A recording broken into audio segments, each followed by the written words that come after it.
We are officially live from day one in Santa Clara of San Francisco 49ers training camp. We're going to do a live recap still in the parking lot.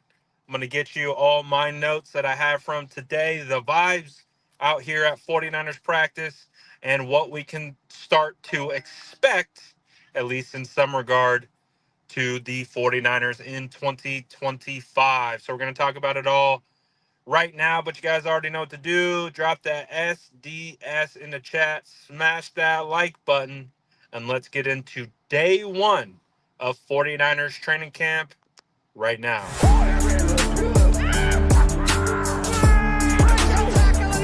Smash that like button if you haven't already. Love to see it.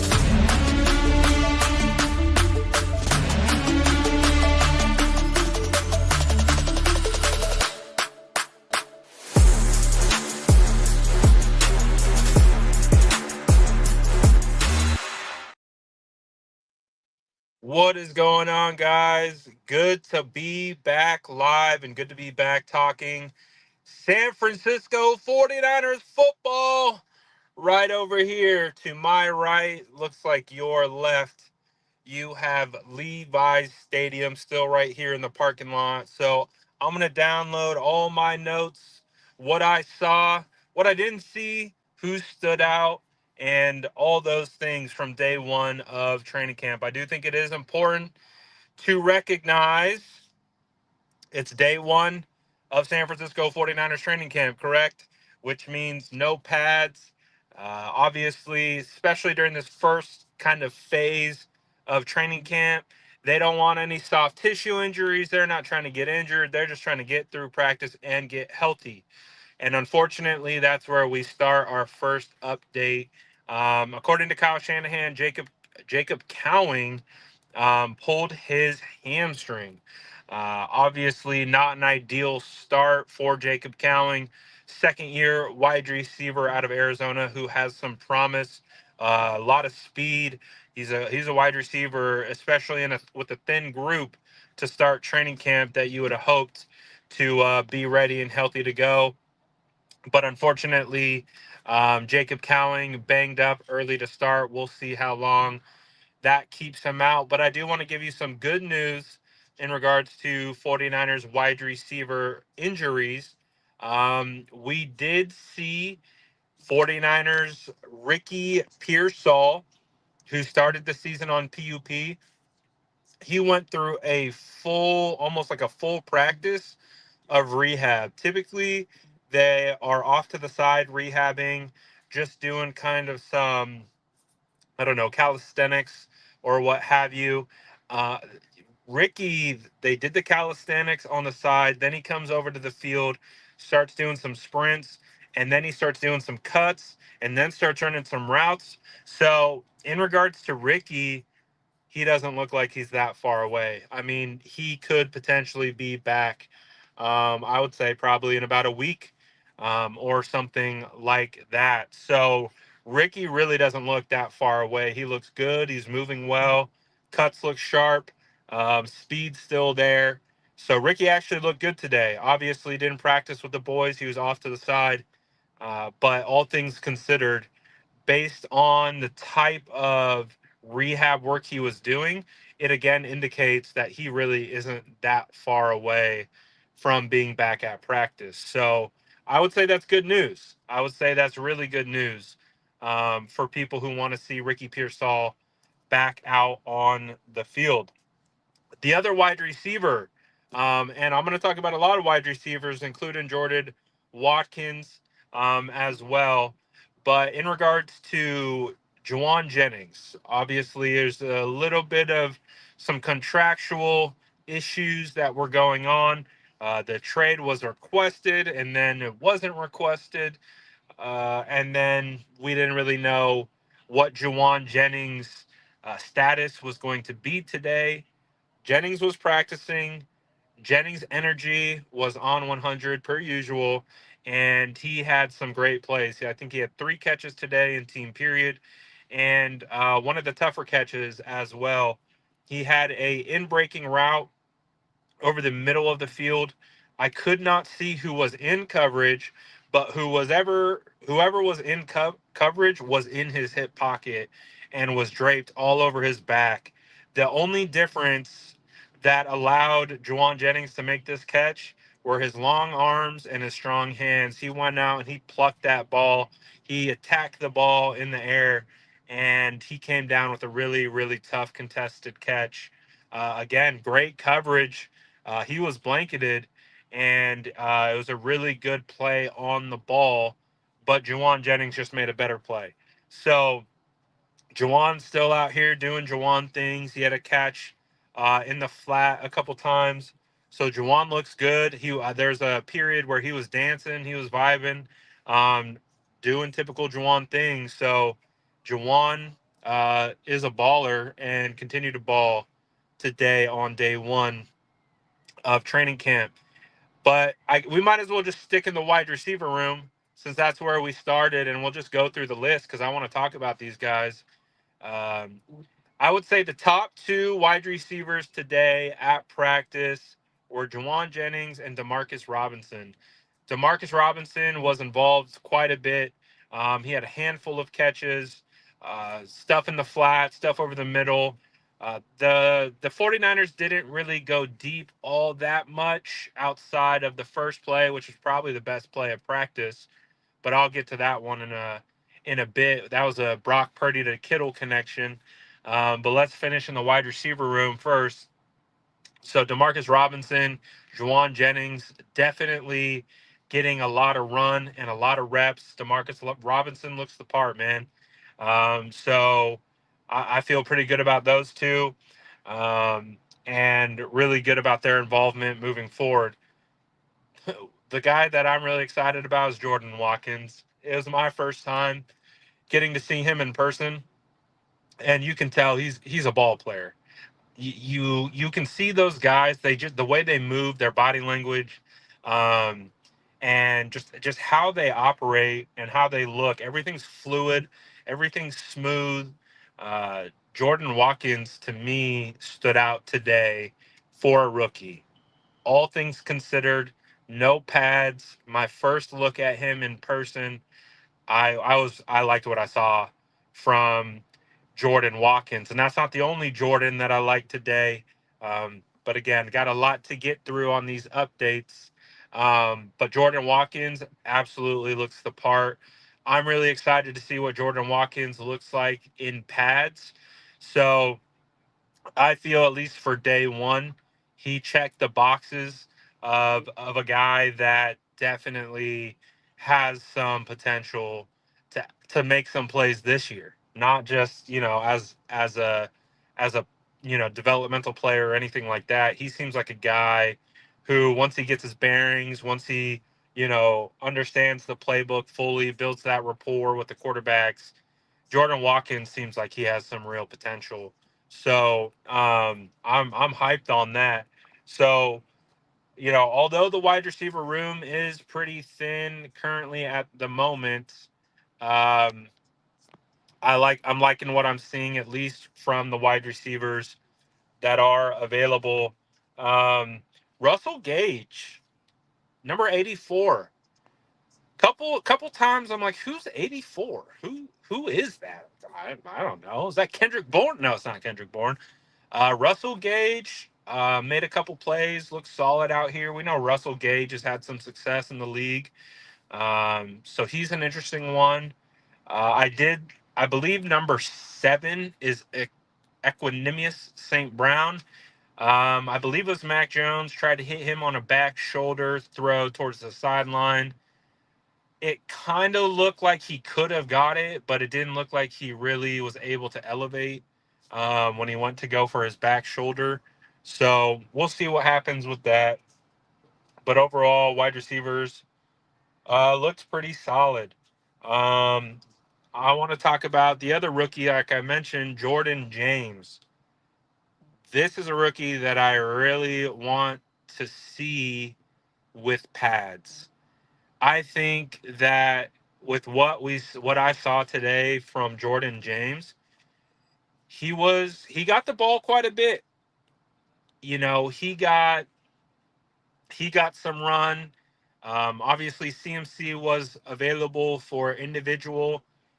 He really didn't participate in team drills. So it was a lot of Israel Bondaconda, a lot of Jordan James, Isaac Garendo, I think, ripped off a big run up the middle. Again, it's hard to determine because they're not tackling or things like that. But Jordan James, there were a couple plays where I had a really good sight line of like how he was navigating through the defense, and you could really get a good sense of his vision and his contact balance and his speed and his shiftiness, and it's something that I'm really looking forward to seeing him in pads. I Jordan James strikes me as the same level of potential, maybe even more than like a Jordan Mason. So as you guys remember, Jordan Mason was one of my favorite players of his rookie training camp, and I was adamant that Jordan Mason needed to make the roster over third round draft pick Trey Mason, or not Trey Mason, Trey. Oh God, Trey Sermon and third round draft pick TDP. Um, Early returns on Jordan James. I like what I see. Like that kind of gives me that Jordan Mason vibe all over again. But I think he has another gear that Jordan Mason didn't have. And they also got the ball to the running backs in the passing game on dump offs and screens quite a bit. So I also am excited to see what Jordan James can do in the passing game. So Garendo looked good, Abanaconda looked good, and Jordan James again, all things considered, without pads, even 49. I think Corey Kiner is his name. Uh, he looks like a hard runner. He looks like a guy whose feet do not stop moving. So I'm kind of intrigued by any running back right now not named Christian McCaffrey, and I'm going to be really excited to see what those guys look like once pads come on. Um, some other individual players before we kind of get into some of the team period plays that stood out to me. I was watching the defensive line walkthrough, and it was really cool to see because if you guys had been, following my channel or following my thoughts on the Michael Williams pick, my first initial reaction to drafting Michael was like, oh, I see defensive end. I'm thinking edge rusher. I'm thinking speed. I want speed on the opposite side of Nick Bosa. Michael is more power, more physicality. Michael's a beast. We all know that. But I was like, nah, I don't envision Michael, at least right out the gate, as a edge rusher, at least on passing downs, right? I've talked about the dog roll, which I've referred to as the Charles Omenihu Arden Key role, defensive end that plays outside and base down, kicks down over the guard, and rushes the passer on third down. I saw that today. They were installing what looked like the NASCAR package. So it was Nick Bosa, and then right on inside of Nick Bosa was Michael Williams. And I'm like, heck yeah, baby. Like, that's what I'm talking about. And then it was Kalia Davis and then Bryce Huff. So obviously, that was the closest thing that resembled the NASCAR package. Basically, third down, get after the passer, obvious passing down, where you got Bryce Huff on one side, you've got Nick Bosa on the other, and you got Michael Williams rushing over the guard. And the fact that we're seeing them start to implement that on day one, I love it. Because again, once I contextualized how to use Michael, then it was like, oh, this guy's a souped up Charles Omenihu. Like he is the prototypical version of a Charles Omenihu, an Arden Key, kind of an Eric Armstead type, a guy who can play outside, but is probably going to be best suited at rushing the passer over the guard. And to see that today, as I've been talking about all offseason, it just got me more excited. There was even a little clip where they were going through some pass rushing drills, and Nick Bosa comes over, daps up Michael, and then you got Bryce Huff right there, and then Bosa flexes at Bryce Huff, and they're kind of like you can tell those three, Bosa, Huff, and Michael. You can tell they're building a little something right there. There's some chemistry cooking between those three guys, and I really think that on those money downs, on those third downs, on the downs you got to get after the quarterback, I think those three are going to play an impactful role. Huff on the edge, both on the opposite side, Michael in the middle. And this was also my first day to be able to look at Alfred Collins. That man is huge. Pause. But he's massive. He is, you look at him and you're like, that's a big mamma jamma. And then, but he moves so well. Um, his athleticism is kind of surprising. His get off, um, his foot quickness, his bend, and his ability to move his hands. Um, he is very intriguing to me. I've mentioned this before. Alfred Collins is one of the guys that has intrigued me the most out of this draft class. Um, and I kind of got a glimpse of it today, and it was like, oh, he is big and he moves fast. He looks strong. Him and Michael look so strong. Um, it really does feel like, all right. It feels like the 49ers um, are doing pretty good. So I'm pretty excited about that. I'm really excited about this defensive line group. I know it's a bunch of new faces, but you got Evan Anderson out there. You got guys coming back like Jordan Mason. No Yetur Gross Matos, but this young core of defensive linemen. CJ West is a big boy as well. So we'll see what that defensive line group looks like. Um, I see a question. How did your draft crush Upton Stout look? Upton looks the part, man. He looks like a ball of muscle. He looks like he's very physical. He looks like he's very confident in his body language.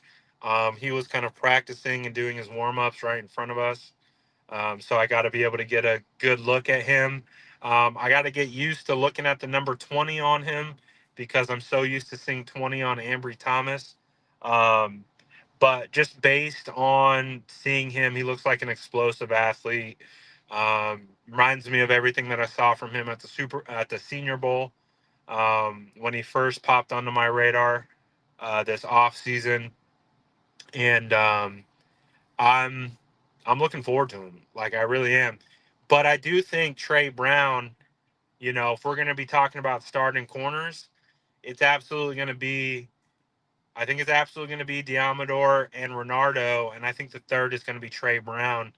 I'm excited about seeing both Trey Brown and Upton Stout. I think those are going to be two quality nickel or rotating corners that we have. I think they're going to be solid. So I'm definitely looking forward to that. Brown and Jason Pinnock. He looked pretty solid for the most part from what I saw. He's the guy that I'm excited to see um, as we get pads on. Let's talk about some starting stuff. Obviously, without Ben Barch started on NFI. You had Nick Zakel starting at left guard. So that was the natural pecking order. Trent Williams was at practice today. Brendel was at center, Pooney at right guard, Colton McKivitz at right tackle, and so it was Zakel who was the first one in at left guard, and then you had, who was it? It was Spencer Burford in at left tackle when Trent Williams was out. So um, not bad, not bad, not bad, not bad. Um, what about our rookie linebackers? So that's another interesting one, because in the start of team period, it was Fred Warner and Luke Gifford at starting linebacker. And then when they rotated back to the starting defense, then D. Winters came in. I didn't see a ton of Nick Martin today. Um, I was high on Nick Martin in the draft process, so I kind of know what he's about. I didn't get a great look at him today, but I did notice that kind of pecking order. You would think that it would have been D Ford who would have got the start alongside Fred Warner in the first team period, not a journeyman special teamer um, who the 49ers just signed. But again, it's a new linebacking. It's Robert Saleh. He's the new guy in the building.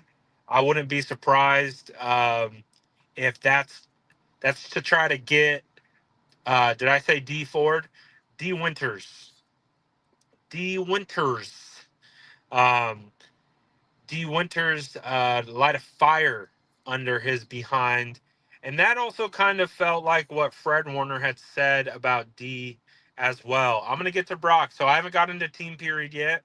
So I'll talk about some of the plays in team period.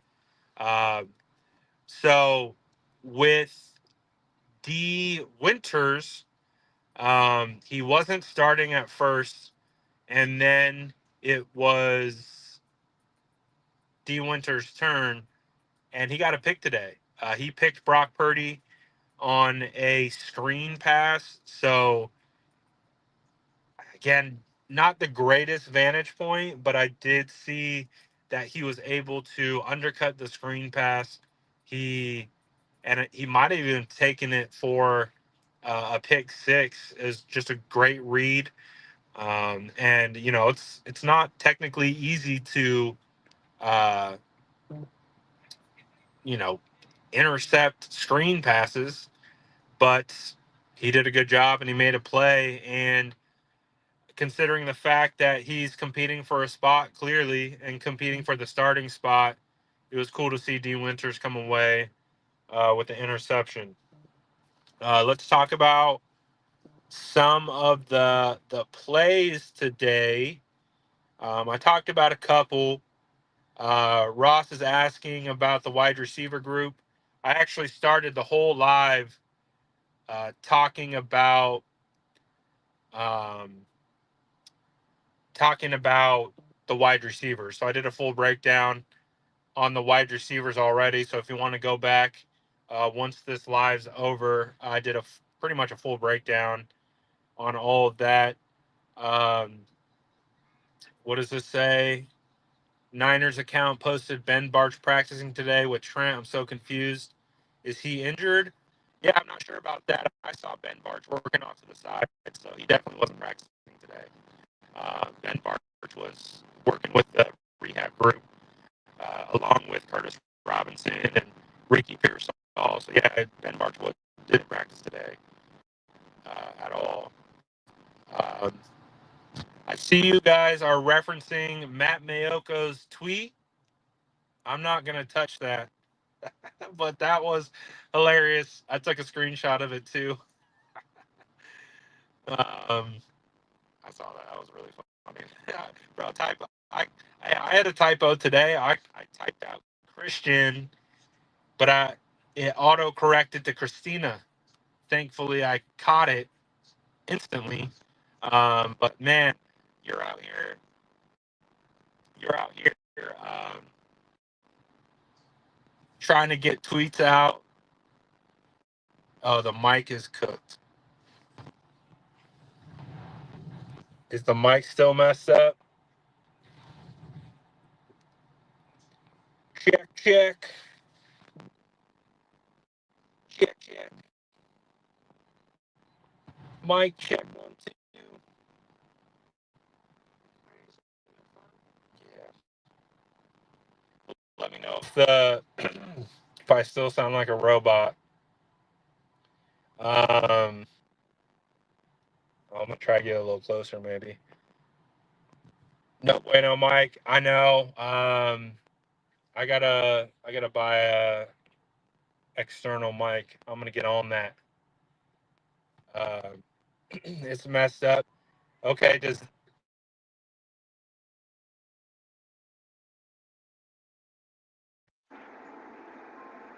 that sound any better?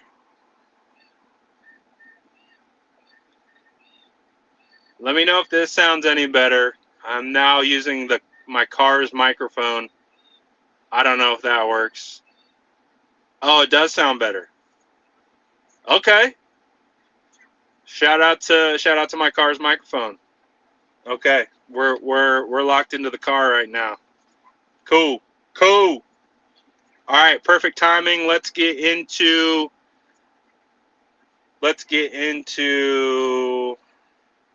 team period. First play of team period was beautiful. It was a Kyle Shanahan special. He had the wide receiver, I think, start on the right side of the formation, motion across the formation, past Purdy, motion back to the original side of where he came from, then motion back the other way. Then they hiked the ball. It was a play action boot, and then Purdy pops out, rolling to the right, and he just pops up a dime to George Kittle against the right sideline. First play of team period at training camp today. So it was sick. It was a nice one. It was a good way to start. Well designed. The motion, I think, really messed with the defense. Really got them locked in on the backfield, and it just was a play action naked boot. Purdy drops a dime, probably anywhere from 20 to 30 yards downfield, right against the right sideline. So it was a beauty. It was a nice one. Other than that, I have to admit it was a bit of a challenge to see. The 49ers have reoriented their practice fields, and where I stand, that it used to be there used to be horizontal.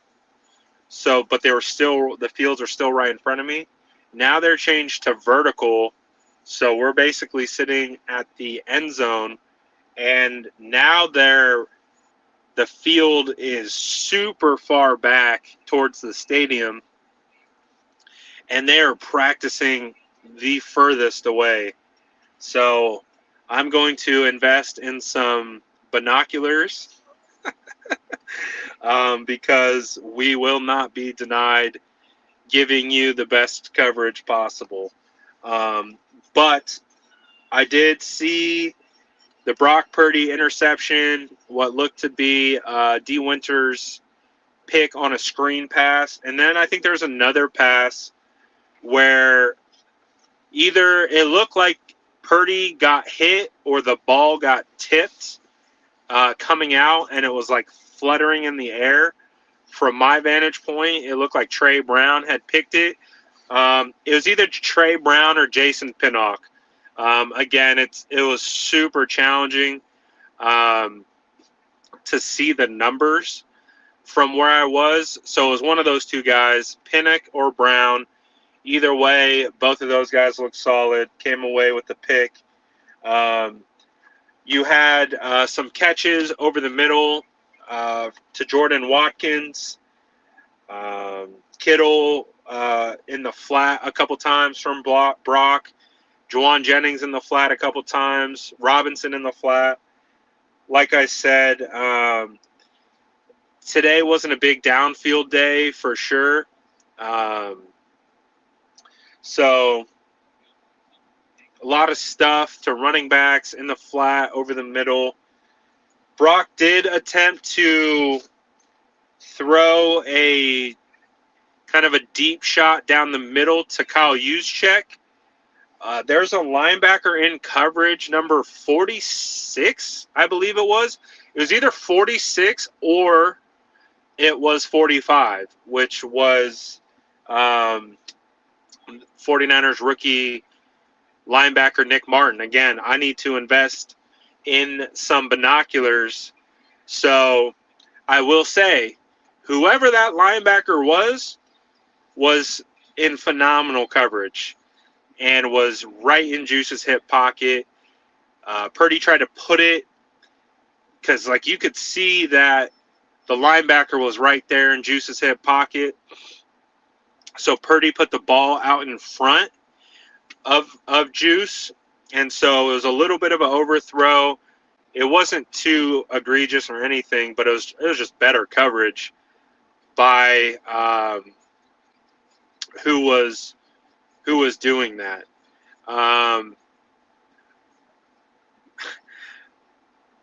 This is my first time doing a live on my phone in a while, and it's making me do this vertical orientation. So I don't know. I'm going to have to mess with it. But I just wanted to get you guys some updates. Again, Robinson was involved quite a bit. There was a pass down the left sideline intended for who appeared to be Jordan Watkins. And again, I believe it was Trey Brown in coverage. Whoever the DB was in phenomenal coverage. It was a well-placed ball, but it was just better coverage. And I think it was Trey Brown. Again, I couldn't see the number, but it was a really nice PBU, and it was someone wearing the 20s. So it wasn't Diamador, it wasn't Renardo. Trey Brown, I believe, is wearing 23. Pinnock's wearing 25. Upton Stout's wearing 20. It was a 20 number. I'm gonna get binoculars. Don't you worry. Don't you worry. New field, didn't know what to expect, and now I know. So we're gonna come prepared tomorrow for training camp, because I want to get you the best coverage possible. I want to be telling you who are making these plays and not speculating, and all that good stuff. But I'm going to be honest with you. If I didn't see it, or I couldn't tell, I'm not going to lie to you. So that was definitely the challenge of day one. But I'm already working on my workaround, which is getting some binoculars so I can see. Izzy wears number 20, but so does Upton Stout. So they have dual numbers. Stout wearing 20, Abanaconda wearing 20 as well. Nick Bosa looks like a stud, so nothing new there. I'm pretty excited about this new look defensive line. I think there's, again, a lot of youth, but I think the youth that they got are pretty solid. So I'm looking forward to it. I'm big on Pinnock. Someone asked me on Instagram who I thought my biggest breakout player this year was going to be, and I said Jason Pinnock. Obviously, we're not sure what the status of Malik Mustafa is, but Jair Brown was out there today. Jair was back. He was practicing, And so, yeah, I think Pinnock's going to play, and I think he's going to play a lot, and I think he's going to be pretty solid. Yeah, we definitely need a GoFundMe to get me some binoculars. That would be ideal for sure.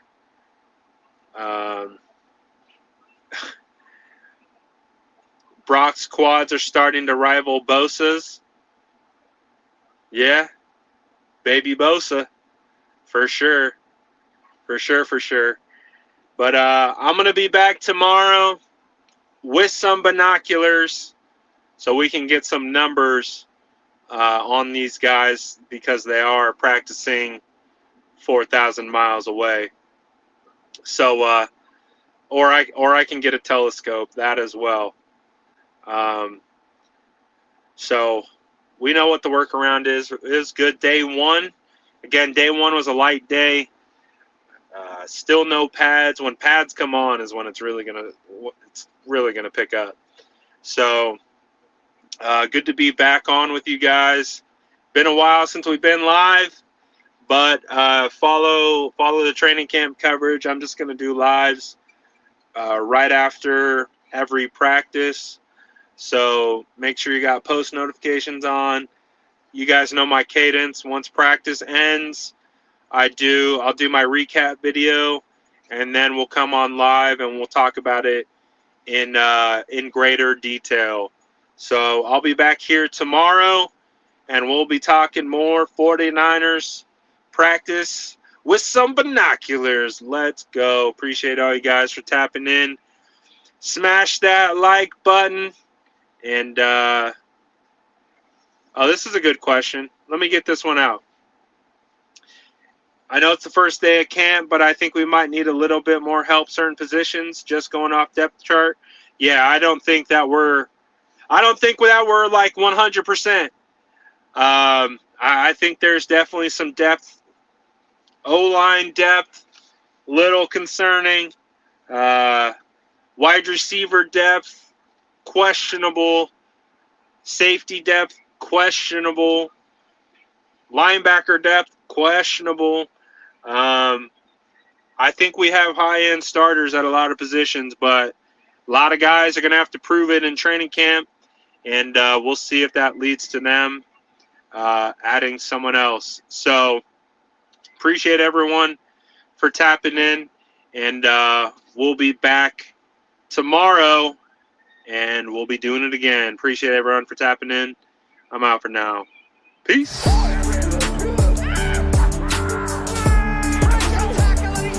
Smash that like button if you haven't already. Love to see it.